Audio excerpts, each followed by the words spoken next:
the excitement of being a 6 seed, getting a bye, and what's that like for your team? Yeah, I mean, honestly, we felt like we earned that in the fall. We're excited about being a high seed. Once you get to the NCAA tournaments, the seeds kind of go out, and it's just about matchups. So uh, we have 48 teams this year. There's normally 68. The top 16 get a bye, so we'll play the winner of Utah Valley and Memphis. Both really good teams. So we'll just, I mean, play whoever the match is before us and try to win some games. With the bye, you talked about those teams. Those two teams have played a full schedule in the spring, or late winter, early spring. You've played 4 matches. So, kind of where your legs are compared to where theirs might be, and how good do you feel about your roster and your team after those 4 spring matches? Yeah, I mean, that's a really good question. And I will tell you in a month. I mean, we kind of joke that there's no chapter in the pandemic coaching dummies 101 book, So for us, we may be fresh, hungry, excited to play. We may be a little rusty. I don't know. So we're going to train a little shorter, but we're going to train hard the 2 weeks leading into it, try to really get some sharpness. We love our roster, love the team, love the mentality. My gut is we'll probably have to fight through a little rustiness early in that game as we'll play ourselves in. It's like the NCAA tournament, right? You start off and you got to, over time, we play a good either Memphis or Utah Valley team. So we'll see. I mean, I think we'll be ready to go. Looking at both of those teams, I mean, they've had some pretty good matches this spring. What do you know about each team? And as you prepare, how do you prepare, when you're in this situation? Yeah, we'll prepare a little bit for both and mostly focus on us. We'll just talk about 3 things we got to get really, really good at in these 2 weeks to win either match. And we'll put in little bits and pieces. So when we match prep, we'll have a little bit of foundation, but that'll probably be 25, 30% of what we do. Most of it will just be, getting good at the things we're good at. You want to give me a hint on those 3 things? I mean, are those the core thing? I mean, well, but I mean, you have your core principles that I think you built this program behind. I would assume that some of those 3 things are coming from what you've done to build it to where you are now. No doubt, no doubt. And it's like the NCAA tournament in basketball. Like the teams who do well are successful at similar things. We've got to be good at some certain areas. So flexibility is one of them. We'll have to be able to adapt because we don't know these teams. Now, I know Memphis pretty well. I was in that conference for a long time. I'm actually pretty good friends with the coach. But Utah Valley, we've never played. I don't know a bunch about them. We've seen them. We've watched some video on them. So we have a basic idea. They're both very good, very good. So, yeah, we're excited. Um, how difficult was it to end the season the way you ended it and then come back and have these kind of little spring exhibition matches just to keep in shape? I mean, because you were rolling along pretty well, had a really good season, and then have to stop and then come back and try to pick it back up. You're spot on. That's a great question. We kind of use this analogy. It's not a fall season, but it's not a spring season because traditionally the spring is, a unique entity. It's about individual development, but we still have games that matter towards an NCAA tournament that was 3-4 months away. We used an analogy of like taking pottery in high school and you're trying to make a mug and the mug sucks after like 7 minutes. So you have to make it a bowl, and then you're like, man, the bowl sucks. And I got to make it a plate. Like, that's just kind of what we did. We started off on a plan and we didn't love the plan. And so we adapted a little bit. We gave them quite a bit of time off in that middle section. I mean, they went home for spring break. We had to do a little bit of quarantine because they were out of town. We gave them Easter. So we didn't train a lot in that middle section. And then we kind of regrouped. We've been doing a ton of fitness. And then now it's mat prep and sharpness. So I think I really like our plan. The players played a pretty active role in that. We just talked to them and said, hey, what do you need in order to be ready to be successful in the NCAA tournament? And this kind of the plan we came up with. You've had some success in the tournament. I mean, you know what it takes. What does this team really need to do to build on that success and make it a run in this tournament? Yeah, we're actually doing the math the other day. I think, since I've been here, we're like 70% win percentage in the postseason with the SEC and the NCAA. So I think we got a lot of players who have been there and done that. So I think that experience will come in.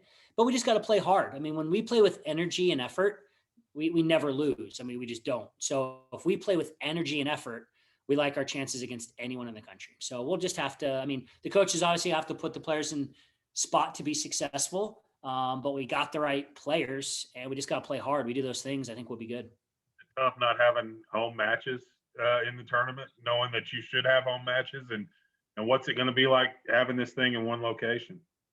That's again another good question, man. I'll tell you in a month. And we don't really have a lot of information in terms of what the bubble or whatever looks like. So, I mean, we're excited. Our team, there's no team in the country that is more ready to adapt and evolve than us. So we'll use that as an advantage. It's the same thing we said about the fall and COVID. Like no one deals with change better than us, and no one's tougher than us. So those two things will play into our hand. Your toughness.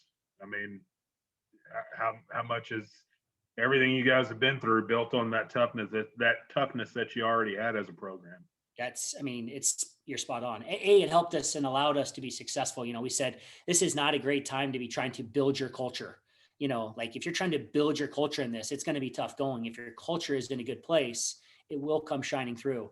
And I think that's what happened. Everyone's going through a lot of really difficult things. It wasn't just the pandemic, you had social justice and just a lot of stuff going on, social injustice. So the thing we're really, really trying to focus on is like, okay, we're aware of these things, and how do we allow our culture to shine through and perform at an elite level? And they've come. I mean, they're fantastic players, fantastic people.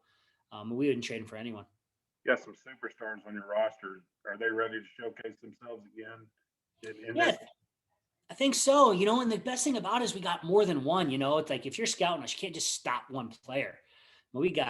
Ava, who was probably our third option in attack, was an all SEC freshman. I think 4 or 5 goals in a conference only season. So yeah, we like it, and we're very flexible. We can play a bunch of different formations, and we're good on set pieces. And yeah, we like this roster. This roster could definitely do some damage. I can't imagine anyone was wanting to play us. So in the spring, I didn't get to watch any of your 4 matches in the spring. Did you just mess around, adjust anything, kind of change up what you did in the fall just to see, what you had coming back? Yeah, we did a little bit, and we were missing some pretty key players in a lot of those matches. And so the silver lining of that is we had some younger players, Emily Hauser, Kylie Delaney, Ainsley.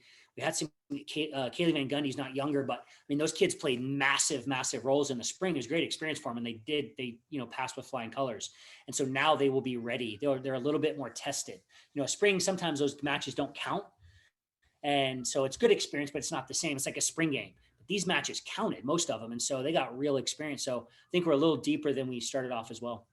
You mentioned that. The exhibition, it's usually exhibition matches in the spring. So you have a season, you finish, you win the SEC, you almost win an SEC championship in the tournament. Take a break, come back, and you have matches that actually count. How different was that for you? And then you said missing those athletes. So different, like so different. And that was one where it took us a while to figure out what it is. Like we kept saying, it's not a fall, but it's not a spring. What is this? And we kind of just settled on, well, we can make it whatever we want. It's our piece of pottery, right? Like, so we just kind of had a lot of good conversations with them. We finally put some stuff on. It was like a group. We actually got them into small groups and said, what do you guys need? Like, what do we want this to look like? And basically what they said is, we don't want to lower the standard. We need a little more time off. It's been a long season. We can't go 6 days a week. So we took a few more days off, but we did not lower the standard of the intensity of our training session. I don't think a lot of people took spring break off, and the spring break ended up being, because you had to quarantine a little bit when you got back. There's some of those kids that took 9 days off, and part of us is like, but I think it's going to pay off in the long run. Being a program that's established itself, you look at what baseball's done, what the basketball teams have done, what softball's doing, track and field, tennis is moving up. What's it like being a part of one of these programs that's just successful on campus, and you guys kind of all feed off each other? It is a special time. Like, it is a special time. Hunter does a great job as the leader. The coaching staff here is just unbelievable. You got tracks winning national championships. Everyone's like in the tops. I was joking with Corey. What are they, like 25-3 in softball right now, which is crazy. Baseball is number 1 in the country, and those are just the spring sports, so yeah, it's awesome to be part of it. Some special coaches, obviously the athletes are tremendous. And, Hunter and his executive staff do a great job. When everybody's winning, I think the athletes feed off each other, coaches feed. I saw that Musk spoke to your team yesterday. Yeah. So, just the camaraderie, and then the ability to feed off of each other to be successful. There's no doubt. Courtney came, Mike Neighbors came. Mike does a good job. He's come and spoke to us a couple of times. Lance Harder came and spoke to us. You got Lance Harder, guys won, multiple multiple national championships and feels like hundreds of SEC championships. He's talking to our players about what it takes to be elite, right? That's good for us because it doesn't allow us to kind of rest on our laurels. Like compared to that, we got a long ways to go, and that's our goal, to win the national championship. So yeah, it's great. I mean, they're pumped to have other coaches out there supporting them. And yeah, I mean, what a cool group of coaches.